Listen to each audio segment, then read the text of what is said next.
Hi friends, మా Vijayawada to Vizag 4 days ట్రిప్లో ఈరోజు మనం డే 2లో మేము విజిట్ చేసిన 4 టెంపుల్స్ గురించి చూడబోతున్నాము. మేము విజయవాడ నుంచి 2 డేస్ కోసం ఒక ప్రైవేట్ వెహికల్ తీసుకున్నాము. నైట్ విజయవాడలో స్టే చేసి ఎర్లీ మార్నింగ్ 6 o'clockకి అక్కడ నుండి స్టార్ట్ అయ్యి ద్వారకా తిరుమలకి చేరుకున్నాము. మనకు ఈ ద్వారకా తిరుమల ఆల్మోస్ట్ 105 కిలోమీటర్స్ ఉంటుంది. ఏలూరు మీదుగా వస్తాము. మనము ఈ ద్వారకా తిరుమలని చిన్న తిరుపతిగా కూడా పిలుస్తాము. మనం టెంపుల్కి చేరుకునే ముందు టోల్గేట్ దగ్గర కేశఖండన ఉంటుంది. ఎవరైనా మొక్కులు తీర్చుకోవాలనుకుంటే ఇక్కడ తీర్చుకోవచ్చు.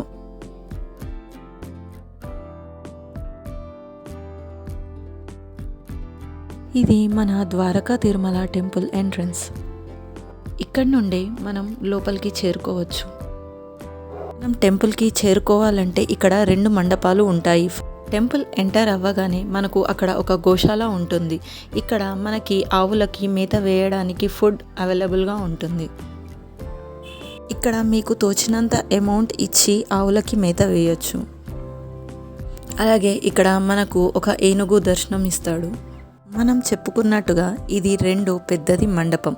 మనం ఇక్కడి నుండి టెంపుల్కి వెళ్తాము. ఇది తూర్పు గోపురము. మన దర్శనానికి ఇక్కడ నుండే వెళ్ళాలి.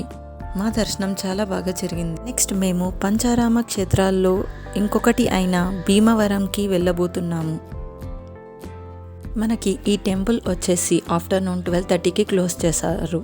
సో మీరు ఆ టైంలోపే చేరుకోవాలి. మీరు లేట్గా వచ్చిన దర్శనం ఉంటుంది, కానీ డైరెక్ట్గా చేసుకోలేము. ఇక్కడ గ్రిల్స్ ఉంటాయి. ఆ గ్రిల్స్లో నుంచి చూసి దర్శనం చేసుకోవచ్చు. ఈ గుడిలో ఉన్న ప్రతి చిన్న ఆలయానికి గేట్స్ ఉంటాయి. సో మీరు అందులో నుంచి దర్శనం చేసుకోవచ్చు. ఈ వీడియోలో నేను మీకు సోమేశ్వర స్వామిని చూపిస్తాను. ఇక్కడ సోమేశ్వర స్వామి అమావాస్యకి బూడిద రంగుల, పున్నమకి తెలుపు రంగులా మారతారు. మనకి ఇక్కడ శివలింగాన్ని చంద్రుడు స్థాపించినట్టు చరిత్రలో ఉంది. మనకు ఈ టెంపుల్ ద్వారకా తిరుమల నుండి 77 కిలోమీటర్స్ ఉంటుంది. నెక్స్ట్ మా ప్రయాణం అంతర్వేదికి. మేము భీమవరం నుండి అంతర్వేదికి పాలకొల్లు మీదుగా చేరుకున్నాము. ఇక్కడికి వెళ్ళడానికి 2 మార్గాలున్నాయి. ఒకటి రోడ్వే, ఇంకొకటి వాటర్వే. మేము వెళ్ళినప్పుడు వర్షాలు ఉండడంతో మేము రోడ్వే చూస్ చేసుకున్నాము. ఒకవేళ ఎవరైనా బోట్వే ఎక్స్పీరియన్స్ చేయాలనుకోండి, నర్సాపూర్ వెళ్ళి అక్కడి నుండి మనకి బోటింగ్ ఫెసిలిటీ ఉంటుంది. ఆ బోటింగ్లో మన వెహికల్తో పాటు మనం వెళ్ళవచ్చు. మనకు ఈ బోటింగ్ వచ్చేసి సకినేటిపల్లి వరకు ఉంటుంది. అక్కడి నుండి మళ్ళీ మనం అంతర్వేదికి రోడ్వే ద్వారా చేరుకోవచ్చు. ఈ రోడ్వేలో కూడా మనం ఎక్కడ చూసినా కొబ్బరి చెట్లు చాలా ఉంటాయి. మనం నేచర్ని చాలా ఎంజాయ్ చేయొచ్చు.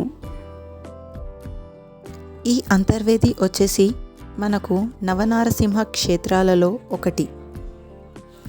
ఈ టెంపుల్ దగ్గరే మనకు గోదావరి నది వచ్చి బే ఆఫ్ బెంగాల్లో కలుస్తుంది. ఈ అంతర్వేది టెంపుల్ కోనసీమ జిల్లాలో ఉంటుంది. ఈ గుడిలో మనం చాలా స్తంభాలని చూడగలుగుతాము. ఈ టెంపుల్ టైమింగ్స్ వచ్చేసి మార్నింగ్ 6 o'clock నుండి ఆఫ్టర్నూన్ 1 o'clock వరకు మరియు 3 o'clock నుండి 7:30 వరకు ఉంటుంది. మనకు ఈ టెంపుల్ భీమవరం నుంచి రోడ్వే ద్వారా 58 కిలోమీటర్స్ ఉంటుంది మరియు వాటర్వే ద్వారా 45 కిలోమీటర్స్ ఉంటుంది. మేము మా ప్రయాణాన్ని అంతర్వేది నుండి మొదలుపెట్టి పంచారామ క్షేత్రాల్లో ఒకటైన పాలకొల్లుకి చేరుకున్నాము. ఇక్కడ మనకు క్షీరారామలింగేశ్వర స్వామి వారి దర్శనం ఇస్తారు. మనకు ఈ టెంపుల్ టైమింగ్స్ వచ్చేసి మార్నింగ్ 5:30 నుండి 12:30 వరకు మరియు ఈవినింగ్ 4 o'clock నుండి 8:30 వరకు ఉంటుంది. ఈ టెంపుల్ మనకు అంతర్వేది నుండి 38 కిలోమీటర్స్ ఉంటుంది. ఇక్కడ శివుడిని విష్ణువు స్థాపించారు. తర్వాతి రోజుల్లో ఈ శివలింగాన్ని రాముడు పూజించాడు. ఈ టెంపుల్ యొక్క గోపురం మనకు 120 feet ఉంటుంది. అలాగే మనకు ఈ టెంపుల్ ఆవరణలో చాలా ఉప ఆలయాలు చూడగలుగుతాం. తరువాత మేము పాలకొల్లు నుండి మా ప్రయాణాన్ని మొదలుపెట్టి పెనుగొండకి చేరుకున్నాము. ఇది 16 కిలోమీటర్ల దూరంలో ఉంటుంది. మేము నైట్ ఇక్కడ పెనుగొండలోని స్టే చేశాము.